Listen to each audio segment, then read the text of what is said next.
She stood at the front of the classroom, her voice trembling as she read aloud, her accent thick and unfamiliar to her peers. Her teacher, smirking, mimicked her pronunciation in front of everyone, turning her words into a cruel joke. Years later, that same student walked into a district meeting, not as a student, but as the supervisor overseeing that teacher's career. How does someone rise from public humiliation to holding the power to shape an entire school district? Whether you're joining from Chicago, London, Houston, or Birmingham, stay with this story to see how resilience and determination turned a painful moment into a powerful comeback. Share your own stories of overcoming adversity on X. What's the moment that pushed you to prove someone wrong? Her name was Amara Oak, a 16-year-old Nigerian immigrant who arrived in Atlanta, Georgia in 2008 with her family. Amara was bright, ambitious, and determined to make the most of her new life in the United States. She enrolled at Lincoln High School, a diverse but competitive public school where she hoped to excel and pave her way to college. Her English, though fluent, carried the cadence of her native Igbo, with rolling vowels and a rhythm that stood out in her American classroom. Her English teacher, Mr. Daniel Harper, was a veteran educator in his late 40s, known for his strict demeanor and high expectations. Harper prided himself on his ability to command a classroom, but he had a sharp tongue and a tendency to single out students who didn't fit his mold of proper. Amara, with her accent and quiet confidence, quickly became a target. She was an excellent student, consistently scoring high on assignments, but Harper seemed to focus less on her work and more on how she sounded when she spoke. The other students noticed the tension. Amara's classmates admired her diligence but stayed quiet when Harper made his biting remarks. Her accent, to him, was a flaw to be corrected, not a mark of her journey.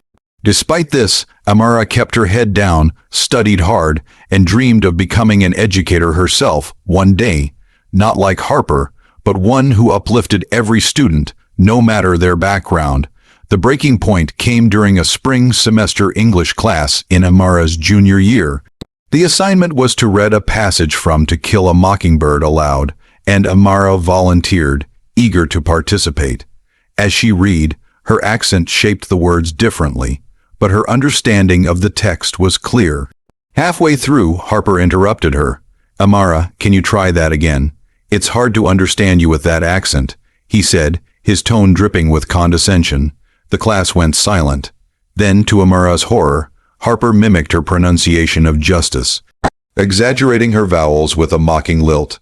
Laughter erupted from a few students, and Amara's face burned with shame. She tried to continue, but her voice faltered. "Speak properly, Amara," Harper pressed, leaning back in his chair. "This is an English class, not a foreign language course." The words cut deep. Amara finished her reading in a near whisper, sat down, and didn't speak for the rest of the period. Her classmates avoided her eyes, and the air in the room felt heavy. After class, a friend tried to console her, but Amara brushed it off. "I'm fine," she said, but inside she was anything but. That moment lingered. Amara didn't tell her parents, afraid they'd worry, but she confided in her guidance counselor, Ms. Rivera, who was appalled. Ms. Rivera encouraged Amara to channel her hurt into her goals. "You're going to do big things," she told her. "Don't let him define you." Amara took the advice to heart, but the sting of Harper's mockery fueled a fire in her.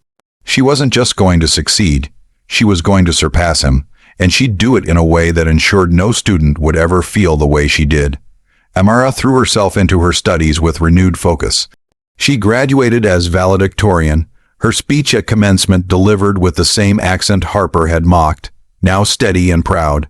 She earned a full scholarship to Emory University, where she majored in education and minored in public policy. Her professors noticed her drive and her ability to connect with others, often citing her as a natural leader. Amara didn't just want to teach, she wanted to reform the system, to create classrooms where every student felt valued. While at Emory, Amara volunteered at local schools, tutoring students from immigrant backgrounds. She saw herself in their struggles, accents that drew stares, names mispronounced, cultures misunderstood. She also interned at the Atlanta Public Schools District Office, where she caught the attention of administrators for her insights on equity in education. After graduating with honors, she took a job as a high school English teacher, not far from Lincoln High. She was deliberate in her approach. Every student, no matter their background, was encouraged to speak up, to share their voice. Meanwhile, Harper continued teaching at Lincoln High, his methods unchanged. He remained a polarizing figure. Some students respected his rigor, others dreaded his sarcasm. The school's performance metrics were slipping, and parent complaints about Harper's demeanor were piling up, though he dismissed them as oversensitivity. Posts on X from former students began circulating, with one writing, "Mr. Harper at Lincoln High needs to chill with the snarky comments. Not every kid learns the same way." The district took note, but Harper's tenure kept him secure, for now. Amara's career, however, was on a steep upward trajectory. After 5 years of teaching, she pursued a master's in educational leadership, balancing night classes with her job. Her thesis on inclusive teaching practices caught the eye of a district superintendent, who recommended her for an administrative role. By 2018, at just 26, Amara was hired as an assistant principal at a nearby high school. Her reputation grew as she implemented programs to support diverse learners, earning praise from teachers and parents alike. In 2023, the Atlanta Public Schools District announced an opening for a district supervisor, a role overseeing curriculum and teacher performance across multiple schools, including Lincoln High. Amara applied, her resume now a testament to her expertise and empathy. The hiring committee was impressed, and after a rigorous process, she got the job. When the news broke, colleagues congratulated her, but Amara's mind went back to that classroom, to Harper's smirk. She wasn't vengeful, but she knew her new role would bring her face to face with the man who'd once humiliated her. In early 2024, Amara walked into Lincoln High for a district-wide meeting with teachers and administrators. Harper was there, unaware of her new position. As the meeting began, the principal introduced Amara as the new district supervisor.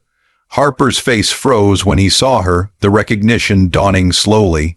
Amara, poised and professional, outlined her vision for the district.